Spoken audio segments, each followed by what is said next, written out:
If I could ask people to grab another cup of coffee and settle in, we're going to start in just a couple of minutes.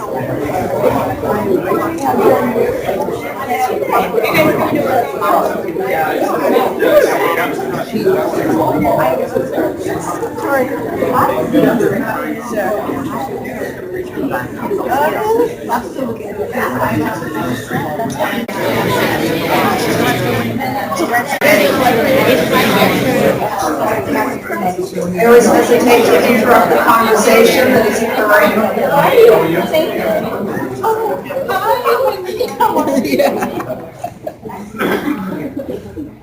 Thank you so much for joining us for 2016 Fall Policymaker Series here for the North Shore Alliance for Economic Development. And pleased to see so many of our colleagues here representing so many different aspects of our community of the North Shore.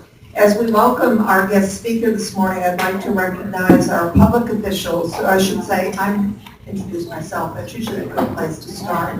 I'm Pat Lubara-Reservi, and I'm president here at Salem State University, but also have the privilege of serving as chair of the North Shore Alliance.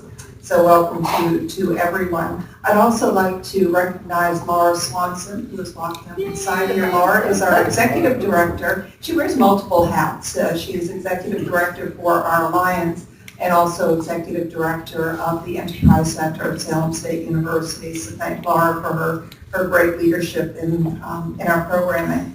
We're pleased to welcome our mayor of the city of Salem, Kim Driscoll, is here with us this morning. We have Representative Paul Tucker and Representative Tom Walsh, and thank them for joining us. From Senator McGee's office, we have Peter Rondo is with us, Peter in the back. I'm going to say a particular hello and thank you to Jason Denoncourt from Congressman Moulton's office. Jason's responsibilities are in the area of economic development, so pleased to have his support and his partnership here with the Alliance. Thank you, Jason, for joining us. We also have Jason Silva, who is wearing two hats. He is both representing Senator Lovely's office, but also city councilor from our neighboring city of Beverly. So Jason, thank you for being here. Heather Bamico is here, city councilor from the city of Salem, and pleased to have Heather joining us. And finish up. And also want to welcome Jennifer James, who is here from the Undersecretary for Workforce and so pleased to have you all here. And again, representatives from business, from education, from nonprofits, a wonderful mix, and thank you all for joining us for this conversation. I'm pleased to introduce Secretary Ron Walker, who is the Secretary for the Executive Office of Labor and Workforce Development. This is a very large unit that he has responsibility for and encompasses so many different areas.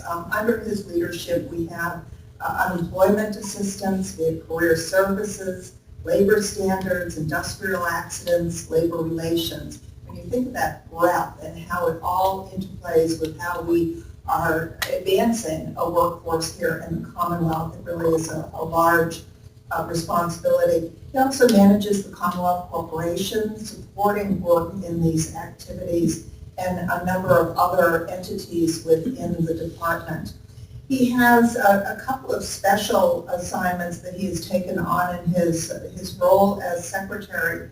One that has overlapped with my key responsibilities is, along with his counterparts in the Executive Office of Education and in the Economic Development, Housing and Economic Development. He's working with his colleagues, the two secretaries there, to say, how do these three entities come together? When we think of preparing workforce, we need to be looking at so many different aspects of the needs of our community, and by the three coming together and coordinating their activities, I think it is making a difference here in the Commonwealth.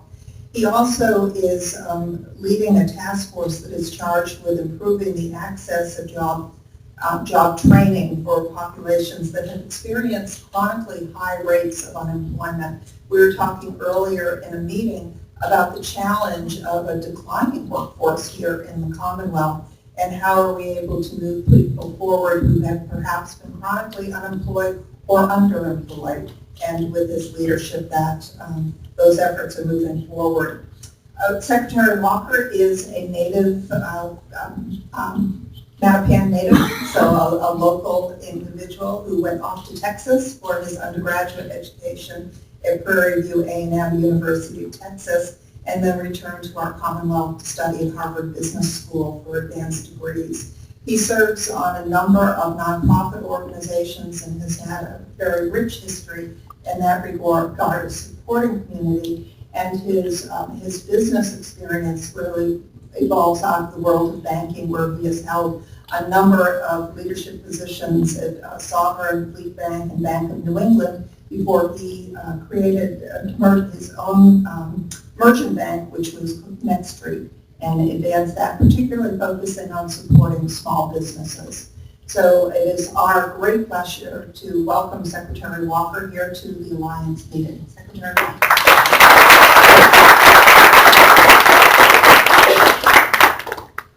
Good morning. Thank you for that very kind introduction this morning, and for welcoming me to this campus. It's just fabulous. The space is just so productive for everyone. We really appreciate that. I also want to thank the Alliance for having me out here, and I'm glad you recognize Jim James, because Jim made sure that I get out here in the Alliance. And I'll warn you first, if there's some questions at the end, Jim James is here with those. But I wanted to talk to you today a little bit about what we're doing in labor and workforce development, the economy, and a number of the initiatives that we've embarked on. I think it's very timely for this meeting, as we have been working on this now, I guess, for 18, 19 months. But I want to start by focusing on the demand side of the model, and I'll talk about demand and supply, but we are at 3.3% unemployment rate in the Commonwealth of Massachusetts. This administration started at 4.8%, and Governor and I would say we'll take all the credit for that, but it is just an incredible time in the Commonwealth around creating jobs. There are more jobs here today than ever before, but that unemployment rate is just incredibly significant. It's just one of the best in the country. We actually experienced the largest over-the-month drop in the unemployment rate of any other state in the nation at 1.5 points. And so the message here is that the economy is growing strong. Each of our industries and sectors, is a very diverse economy that we have here, are all going in the right direction and fueling on all cylinders. And I think that is extremely positive overall for the Commonwealth of Massachusetts, particularly in fields like STEM and healthcare, leisure, hospitality. We're seeing steady, consistent growth in all of those areas.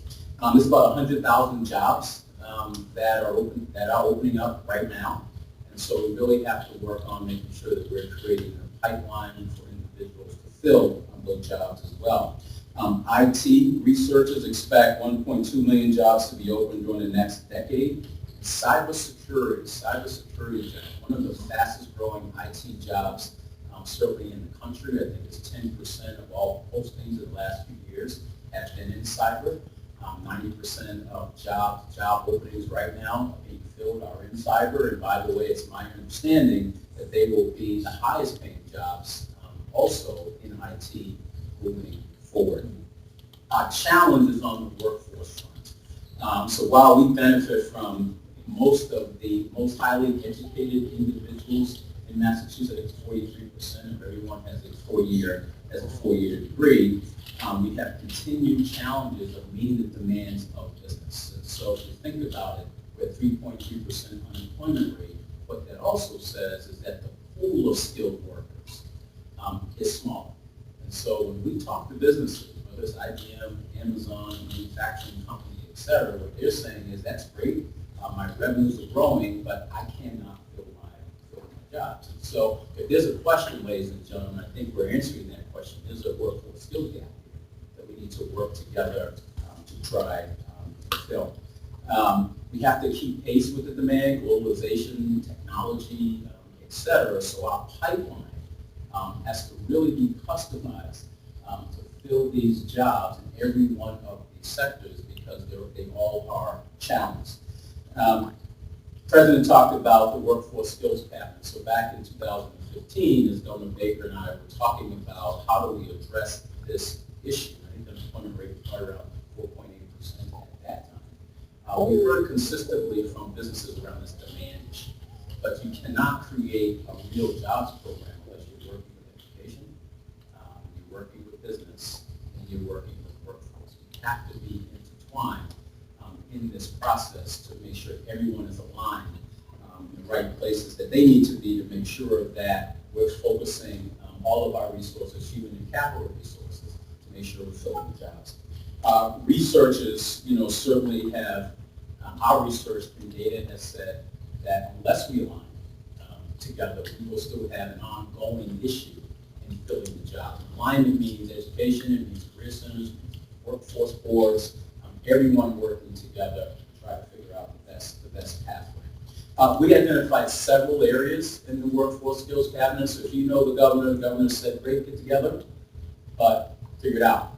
And figure out ways that you can have real impact. Let's see where there are programs and models that really work and how do we scale them, but also let's be creative where we can and leverage our resources to really identify new models, new programs to address the skills gap.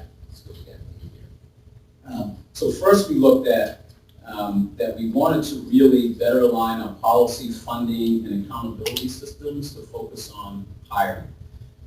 We also wanted to build a stronger set of career pathways, and we were talking about this earlier, around career pathways that again align with education, economic development, job training, et cetera.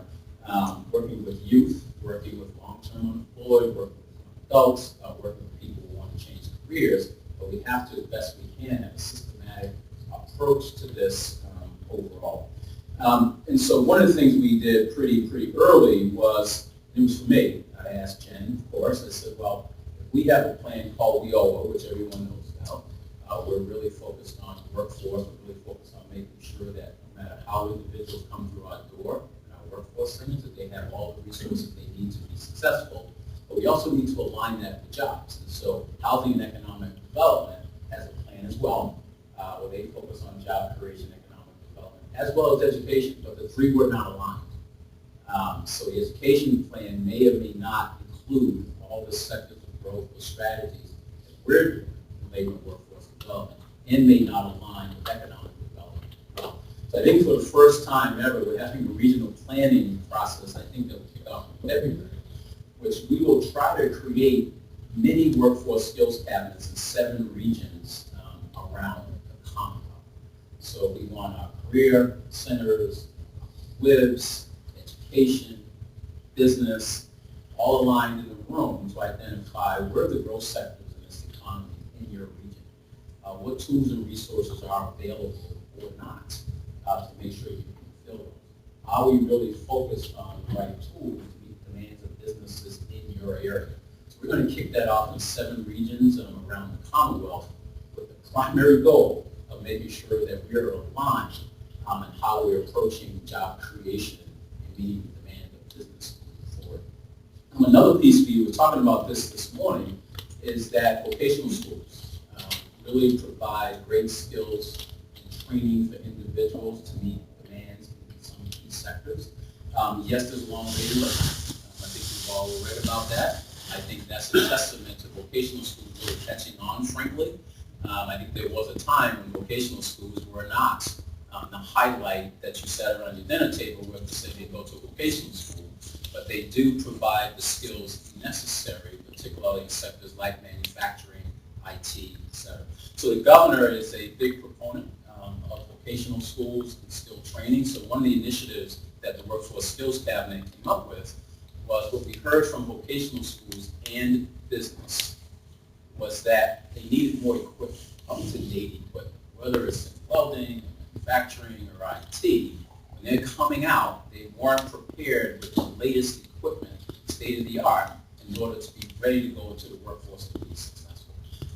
So we identified, it was $12 million in grants. We put together an RFP in a couple of months and put it out in the marketplace in 3 months. And we were able to fund a high number of vocational schools to do anything from purchasing new welding machines to creating IT labs, et cetera, so that these schools would have the tools to train individuals to be successful in the marketplace. The biggest thing for that is we wanted to have partnerships and collaborations. So one of the requirements was you had to show there was business demand. Mostly you work with vocational schools, some community colleges were involved as well. And that program, I think, worked so well that the governor put forth a budget number, which came out with $45 million, $15 million a year for the next 3 years to continue this model. Just one approach from the Workforce Skills Cabinet that's real time, addresses the need today, and creates resources to make sure that people are successful. We also heard clearly from the governor and all of you about on-the-job training. What we hear from businesses is that we will take a risk on a potential employee, but we need some assistance. So on-the-job training, earn while you learn programs, etc. Our office has done, I think, an incredible job in going after federal dollars to support these training programs to make sure we can work with businesses to prepare people with the skills they need, apprentice-type skills, to get them into the market. Historically, these skills have been around manufacturing, and these apprentice programs have been primarily manufacturing. We are applying, did we win the grant? We did win the grant. Congratulations, Jim. $1.5 million. But for the first time, we'll be able to look at different industries, right? So if you think apprenticeship, you really think manufacturing. You don't talk about insurance or IT, right, or healthcare, right, even banking for that matter. So what we're trying to do with this grant is expand the apprentice model to reach other sectors who are having the same issues of not being able to find the right individuals with the right skills to fill their jobs. We will continue to do that. That's a collaborative process. We brought in a ton of people from businesses that said, we want to play, we have jobs ready. And so we're trying to expand this model because we know the demand is out there in all of the key sectors. You mentioned that we embarked on a task force very early on of chronically unemployed. So if you think about it, when I look at the numbers as Labor and Workforce Development Secretary on behalf of the governor, colleague Quinn, who might be communications directors here, and she comes and talk about the numbers so I can report out on them. Yes, 3.3% is extremely important and encouraging. Yes, we've created 100,000 jobs. That is just fantastic. I think when we started, we had about 180,000 people unemployed. We're down to close to 100,000 people. But all of that is extremely important. But when you look within the unemployed population, you have populations who are chronically unemployed. And so we're going to continue to work with those populations. And one of those populations are long-term unemployed. These are individuals that were successful in their respective fields. Recession happened, consolidations came, and they weren't able to keep their jobs. They're out for 6 months, a year, 2 years. In business, and this has been tracked, really started to label these individuals who are out of work 6 months or over as not being qualified individuals despite their talents in the workplace. And that's a real issue. And so we set aside about $1 million to go after a model we're calling Talent Connect. Because I heard this I was going across the Commonwealth. Individuals, highly skilled, trained, ready to work, and just cannot get back into the marketplace. And so we're working with all of our career centers to go back, I believe, 3 to 6 months to make sure individuals who were on our docket at one point, who dropped off the docket, and go try and find them, bring them back in, have a customized approach with them around matching their skills, matching them with business, so that we can, one, hopefully bring these individuals back into the marketplace and scale a model like this. But two, as I talk to businesses, they want people who are ready to work. And we happen to believe that this is a very strong population that should be part of the overall pipeline that can fill the business demand out there in the marketplace. So we've actually started that initiative. I would say a soft launch of that initiative, and we'll be able to report back out on that real soon. But we wanted to make sure that we address that population as well. We also have to work with youth. I mean, youth is, we talked this morning about when do you start focusing on youth. I believe it's probably 3rd or 4th grade, the educators are here. We need to find creative ways to get STEM in as early as possible. I was at a Fab Lab, one of the few in the country, run out of MIT the other day, and they're figuring out ways to get local youth, inside this Fab Lab to get creative around technology. Hopefully maybe they'll go into engineering, 3D printing, et cetera, et cetera. So we're trying to work on that. We will continue to invest in youth. You mentioned I manage the Commonwealth Corporation. The Commonwealth of Massachusetts is the only state in the nation as a state-funded youth program. We were able to, I think, fund 4,000 youth last year. What we're trying to do now at Commonwealth Corporation is those were what I would call subsidized jobs. So you come in, say 8th grade, 9th grade, you get a job, and you do a good job, you come back and get the same job for 3 or 4 years. Instead of what skills can we provide for these individuals, so maybe they can get into an unsubsidized job and open up other opportunities. So we're working strategically with the Commonwealth Corporation and businesses. We just did a big business survey to figure out what do businesses need to continue to train and hire these youth, because we really have to focus on them as a pipeline. I think the last thing that I'll talk about is the fact that as we look at, I'm going to start with this, I'll end with this, as we look at the 3.3% unemployment rate, businesses today, and I often say this, and it must be okay because Colleen doesn't stop me, but as a former business person, I would not look to the government or career centers or WIBs to provide me a talent pool of individuals to fill my jobs. And that's not a mark on the business, it's just, is it efficient? Can we do it in a cost-effective way? What's the quality of the pool of individuals? And that's despite the fact, in my view, in the workforce career centers on the WIBs, we have as much or more talent on the WIBs and the career centers. We have the same postings as Monster. We have job matching skills that are up to date and real, but the message wasn't really out there. So one of the things that I did coming in early is I talked to businesses, and I would say, you have jobs to fill. How do we help you fill the job? So we went to the governor and said, one of the approaches that we can have is we can create this BizWorks team. And so if a CEO says to one of us, I have 10 jobs, 12 jobs, so Amazon says I have 4,000 jobs, or Coca-Cola just called us, one of the issues for business was, what is the efficiency of working with you? I don't want to work with 4 career centers, I want to work with one funnel. So we created a BizWorks team, and we brought a guy by the name of David Muldrew, a former private sector HR individual. We go meet the CEOs with the local career center, and we figure out what their needs are. How do we get them into our system? Have one point of contact with them, and that has resulted in partnerships with Citizens Bank. That's resulted in working with Amazon. That's resulted in a number of large corporations, as well as the manufacturer came to us and said, I want 2 veterans to fill my position, and I'm having trouble in my 20-person firm to do that. So not only were we able to help him, we're able also to wrap the services around those individuals they can be successful. So the BizWork model is in place, and that's one of the models that we talk about in the new WIOLA system that everyone is talking about. Hopefully all of you are coming to our WIOLA conference next week. We'll really roll out the new model. But we have to be demand focused. But I think our WIBs know that already. I think our career centers know that already.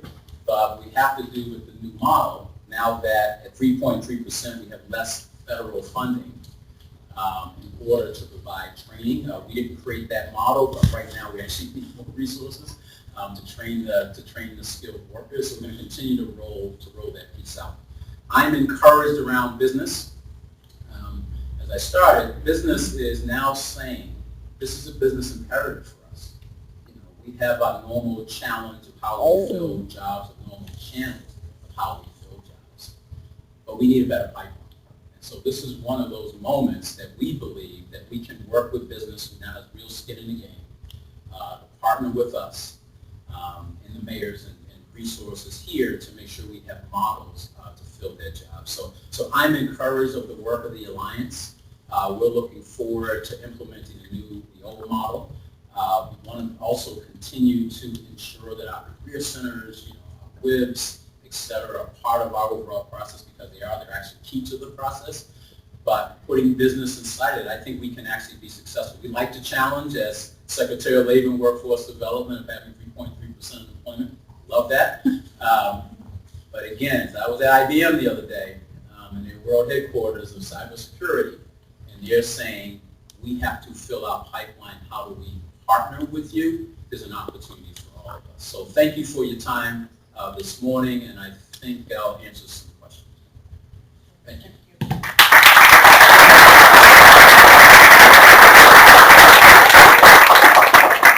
Time for questions, so let me open it up. Please. What are the chances for a $15 minimum wage? Repeat the question, I'm sorry. What are the chances for a $15 minimum wage in Massachusetts? I think the governor will answer that question. We are focused on trying to make sure that people only have a job, that they have good jobs.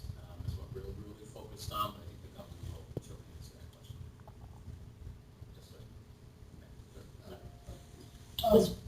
I'm sorry. With regards to the work skills gap you had spoken of earlier, I'm like to focus on people who have not only been out of work for an extended period of time, but who are of the age 55 and older. That seems to be a talent pool still yet untapped, but from what I'm reading, it seems it could, if we could embrace that, it's something that could really fill a lot of the holes that we're feeling in the business. One great point, I agree with you, as I talked about the Talent Connect program. There are a number of individuals in that age group that actually are the target, but that are in that population that we're trying to work with right now. So we agree with experience, ready to work, real time, and have soft skills and regular skills as well, but that is part of the pool in the Talent Connect. Yes. Secretary, given the theme of economic uncertainty in our recent election, Massachusetts seems to be a leader, 3.3% unemployment. Is there anything that you might offer the incoming administration, or is I don't mean to put you on the hot seat. Continue to support workforce training. I think if there's anything that is universal, despite what administration is there, businesses need to fill jobs, and Americans need to work. So anything that I would recommend is continue to support the workforce programs that are coming out of the federal government. Yes. All the steps and all the programs that you described sound very good in taking everything to the next level. However, I wanted to hear about the demographics and where we're heading, trying to move those individuals into the labor force. And one of the barriers that we see is people who are migrating to this country that have the energy and the motivation to get educated and making it into the industry they graduate, and because they have an accent or because they speak a second language, they transfer issues. So they do not pass the minimum low income entry level position for years. And for them to make it into that, I think that we need to come up with strategies and programs coordinating with businesses and colleges how to prepare those people for the next position when they come. Interviewing, preparing them on question, avoiding questions that could not be relevant, but because the industry has that cultural, but it's not taken them anywhere. So if we look at the demographic and the statistic and the years that we've been talking about skill gap, 7 years ago I heard we have skill gap. It's 7 years that we have, if we have targeted some population and have trained those individuals, then you have a master's degree by now. And making it in the whole industry and being part of the known skill gap that they're playing into. So I think it's a way of coordinating with the whole North Shore Chambers of Commerce speaking in here, the colleges and everything, and coming together with some strategy that we could fill the so-called skill gap. Thank you for that. I think you're right on target. So, and I'll just address it maybe in 3 ways. First, I'm probably going to employ a task force that issue about language barriers. Of course, English is a second language, which also correlates with so-called soft skills and ability to be successful, came up as a real issue. So on that, we actually have funded a social impact bond, one of the, I think, 3 or 5 in the country, really focus on English as a second language by working, we can expand that program throughout the Commonwealth in a way that's very cost effective. And it's an interesting initiative. We can do that more.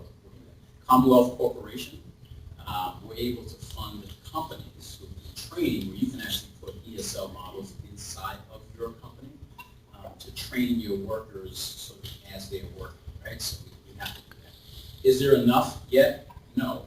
But we do have resources in our models to try to address that issue. That English as a second language is a clear one for us. But through the Commonwealth Corporation, social impact bond that we have, that's rolling out. We're trying to address that issue. Secondly, one of the other issues that came up clearly out of the task force was working more with nonprofit organizations.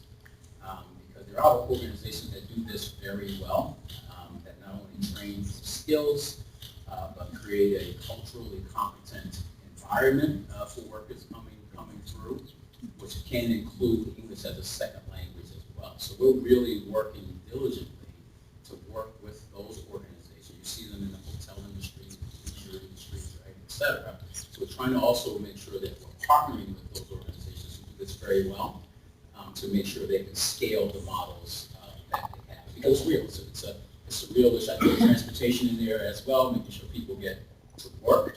But it's a good point, and those are exactly the populations that we're working with. Lastly, we have a fund that we created out of that task force to really create a new initiative to work with nonprofit organizations around those populations to figure out how we can create a pipeline and partnership that we can test and make scale. Yes.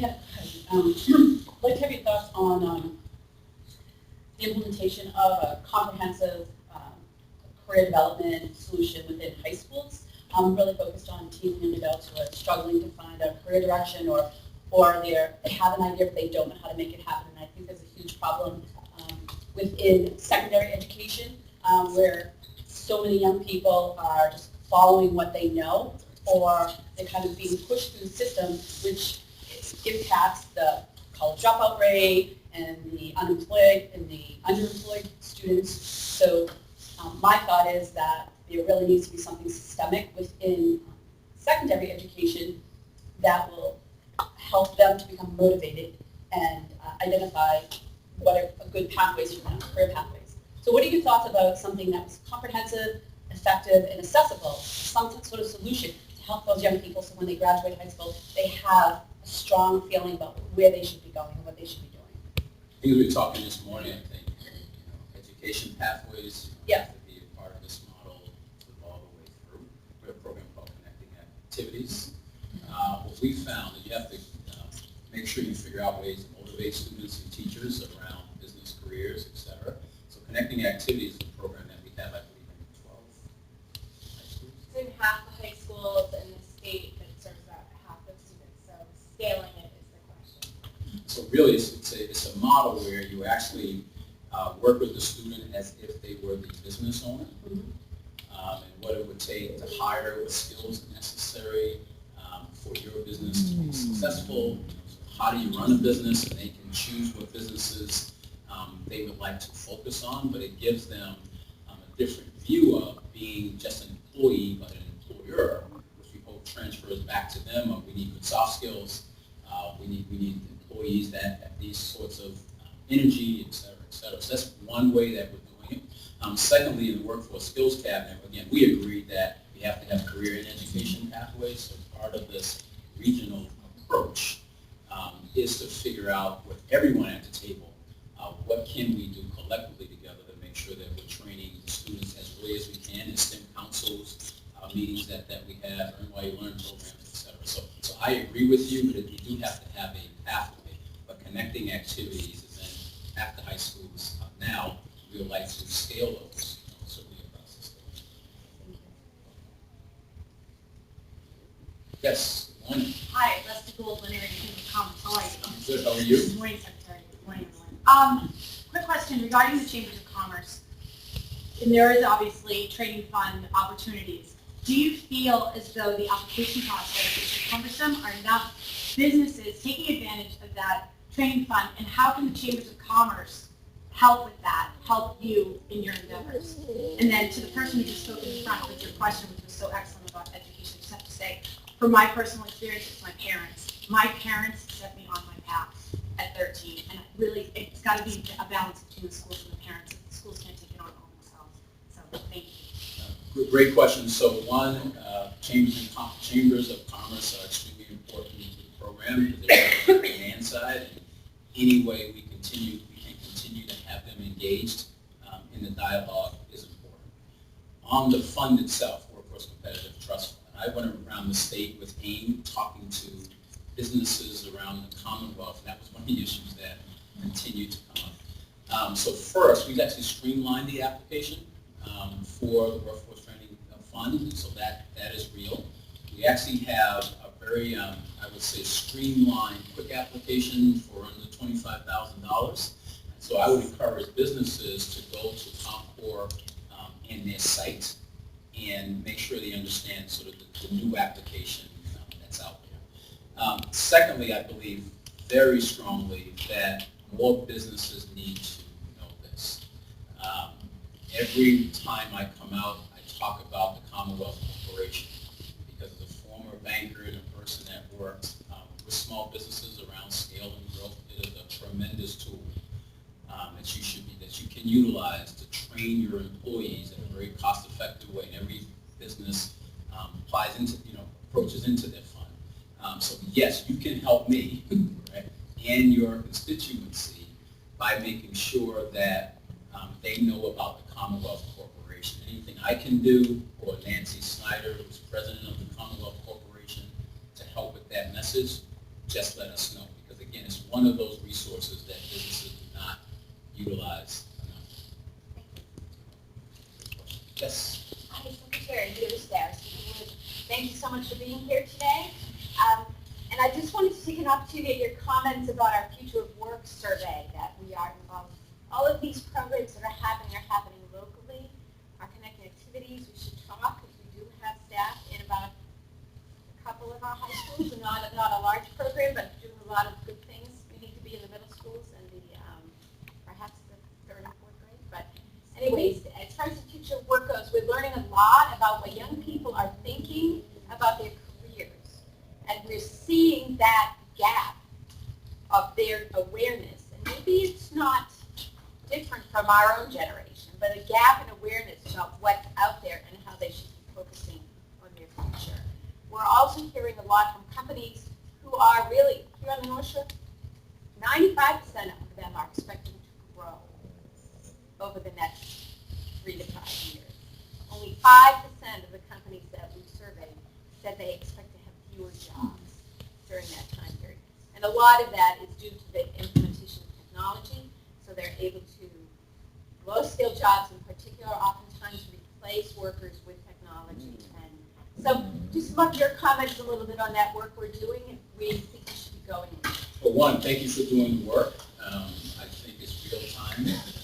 It's so important that you're doing that type of survey of your businesses to clearly understand what their needs are and how they view opportunities. It's also great for messaging right to this marketplace, what the real story and opportunity actually is. And again, as I said earlier, to the extent now we can customize, leveraging the results of your survey, leveraging regional committees, and everyone, that's very, very helpful. Data is important so that we can manage and make sure we're going in the right direction. Youth are important. I mean, the fact of the matter is we talk about them around soft skills only. So we talk to a lot of businesses, they say, we'll hire youth, but I'm concerned about the soft skills. They come in and work on time, how they dress, communicate, et cetera, et cetera. And I think that's important. But on the other side of that, if they want to work, they have the basic skills of technology. And I think businesses would need to look within to figure out how do I adjust my model to make sure that we are giving the new young workforce the skills and environment they need to be productive in my business. So I think that kind of survey is important. I'll share one story. I shared the workforce state board, and one IT HR professional actually said she was having trouble. She wanted to fill her supervisory technology jobs with young professionals. But the requirements of certification were only 4-year degree, couple years of experience, et cetera, but she was not attracting the demographic she wanted into that role. And as she spoke with young individuals, they had the talent, they had the skills, willing to work, discipline and capacity, she decided that she would take away that potential. Bring these individuals in and then leverage her training and workforce resources at the company to make sure they knew how to be successful in the company and still support them with education. So I say in business we'll do this because that's what business does. They have a hole to fill it. So I think what we're seeing more of is businesses being at the table, build and customize. But Mary, it helps us with that survey as we start to try to make sure we can keep up with business, knowing that we have those kind of facts behind us. So thank you for that work. Yes, sir. Mr. Secretary, good morning. We're blessed with a great public university system in Massachusetts, and this gem that we have in Salem is an example. Well, my question has to do with something you mentioned earlier, vocational system. We have Essex Vocational Tech in Danvers, which is a fabulous school. The problem is there's a waiting list to get in. Could you address what it looks like statewide? Are you finding that all the way across the state? And if so, what can be done to get those kids for whom college or university may not be a career path? Great question. I think there was a recent article in the Globe addressing this issue. I mean, there are hundreds of students across the Commonwealth on waiting lists to get into vocational schools. On the positive side of this, people are understanding that vocational schools are a great resource for young individuals who may or may not want to go to college. Many of them do, but they provide the skills necessary for you to be successful when they get out of a job. So on the other side of it, however, is we have more waiting lists. And so the issue, of course, is funding and resources, what it takes to open more schools, which is something I'm sure that will be dealt with from a workforce skills cabinet standpoint. However, we're looking at how do we leverage the vocational schools and assist them with getting the resources they need, the capital resources they need to be able to train more people effectively on the right equipment to fill the jobs out in the marketplace. I spoke about that earlier, that we have $45 million of funding there. So that's one approach there. Governor is really supportive of vocational schools. So we're just going to continue to try to make sure that we're giving them the tools necessary to make sure people coming out of there are successful, and then hopefully that will be a model that we scale at some point. One more question, and then we need to wrap the rest up. Just so happens that yesterday morning I was at a parent-teacher conference. My son is in second grade. Okay. And his teacher, Mrs. Q, she has been around for about 30 plus years in the system. And what she said to me was really interesting. We started talking about the curriculum and how it's changed since we were kids and what the kids are learning, and they're very advanced. You know, what they're learning now is so much more accelerated. As a parent trying to do homework and sleep, it's freaking me out, quite frankly. But she said something really interesting yesterday. I don't know if you could comment on it, but she said she feels that even though she is teaching this curriculum at an accelerated rate, she feels that America is creating drones, that the kids are losing that imaginatory creativity, innovative thinking. And I thought that was really interesting because she's like, that's what America is built on. So she was actually, not to come down on other countries because other countries are very successful that have this philosophy. But could you comment on that? Because I've been thinking about it a lot.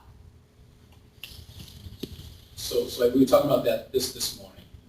Clearly, we have to leverage different models that we have in the Commonwealth Fab Labs, STEM programs that create opportunities for students to think more creatively.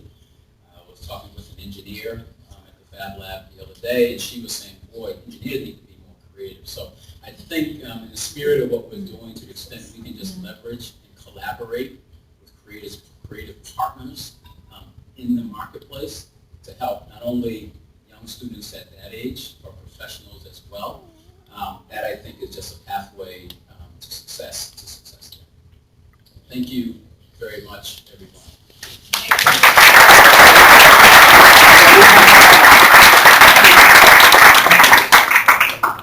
Thank you so much, Secretary Walker, for joining us here this morning, and we look forward to continuing to work with you on existing initiatives and new ones that will be rolling out. Please know that you have many resources here on the North Shore that are eager to work with you so that we do see success in our region but throughout the Commonwealth. Again, thank you for being here. I'm going to turn, before people leave, to Laura Swanson and ask her to announce our next, nope. Get a change in schedule. Oh, okay. It'll be a surprise. It'll be a surprise. Our next policy speaker will be a surprise, and we will get back to you with more information on that. Thank you all for being here this morning, and thank you for your support of the Alliance.